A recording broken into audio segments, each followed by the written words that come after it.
Hello everyone. Google Forms has come out with a great new feature, the ability of a Google form to self-grade itself. Let's take a look at that. First, you'll need to log into your Google account and go into your Drive. I'm going to select my Google Chromebook Classroom folder to put my form in. I'm going to click on New, More, and Google Forms. There's always more than one way to do this. Yes, I'll create it in my shared folder. This is the way I like to do it. Once you get into your Google form, the first thing you really want to do is title it. I'm going to title this test form. And then you may not like this color very well, so you can go into your color palette and you can change it. You can give it a different color, or you can give it a nice graphic on the back end. I like the bubbles, but that's purple again.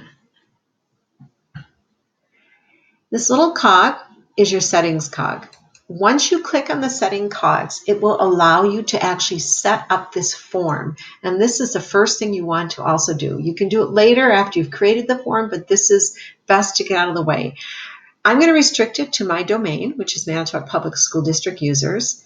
I also like to say I want to collect the email addresses. If you want this to be an anonymous survey, you wouldn't want to do this, but I want to. I'm going to also limit it to one response. So if a student is doing poorly, they can't go back in and retake the test. That you will have to decide how you want to do it. You can also allow the student to get a response saying that we received it, or you can just automatically set that up. Respondents can't edit after they submit or see a summary of the responses. With a test, I usually don't like to do this. I'm scrolling back up. Presentation. Do you want them to have a progress bar? Yes. Students like to know how far they've got to go. And shuffle the question order. I like to do this because we don't have big classrooms, and when students sit closer together, it's so easy just to look at their neighbor and see what their neighbors answered. Quizzes. This is where you actually make it a quiz and you tell the form that it should grade it. The quiz options are, to release the grade immediately after the child has taken the test so they know exactly how they did, or later after a manual review. For this one, I'm going to say immediately. As you scroll down, you can also have the student see the missed questions. You can also give them the correct answers. You have to decide whether or not you prefer them or not. If you don't want them to have the correct answers, you take them off. For today, I'll say correct answers and the point values. This is great for self-grading.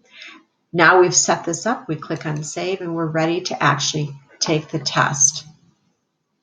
You can put in the form, or create the test. You can put in the form description, and you can put in your questions. What are the Packer colors? I've noticed that in order to have it to be a self-grading test, you do need to choose multiple choice, or the drop-down menu, I believe, will also work. Check boxes, because they can have more than one answer, does not work to self-grade. There's a linear scale on a 1 to 5. How much do you like this class? Multiple choice grid. There's a date, time. You can also, on the side here, you can add title, description. You can add an image. So look at this picture. What's wrong with it? Add a video, or add another section. What are the Packer colors? Well, we're going to put the answers in there. Blue and gold.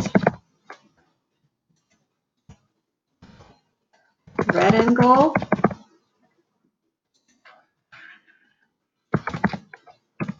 Yellow and blue.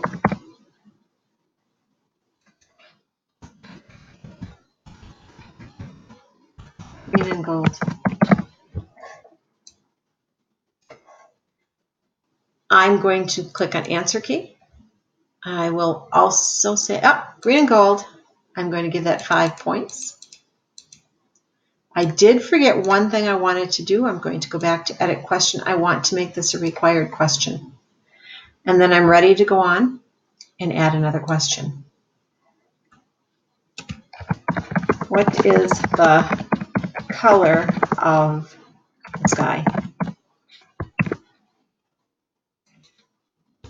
Black. Add an option. Blue. Purple. Of course, depending on the weather, it could be black and purple.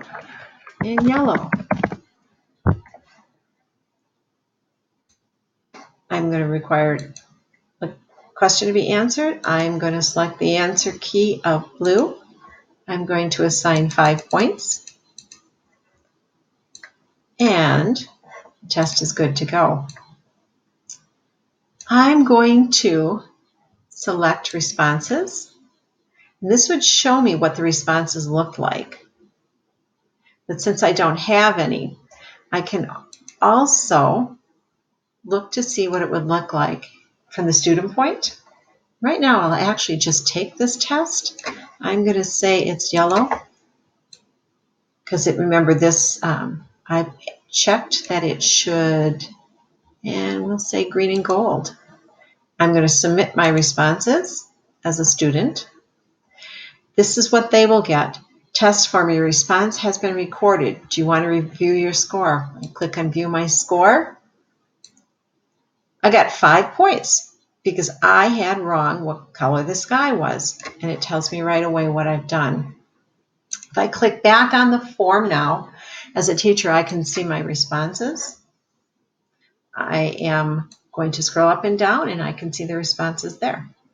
There's a lot more Google Forms can do for creating tests, but this is just a brief overview, and you can go ahead and play with it now. Thanks.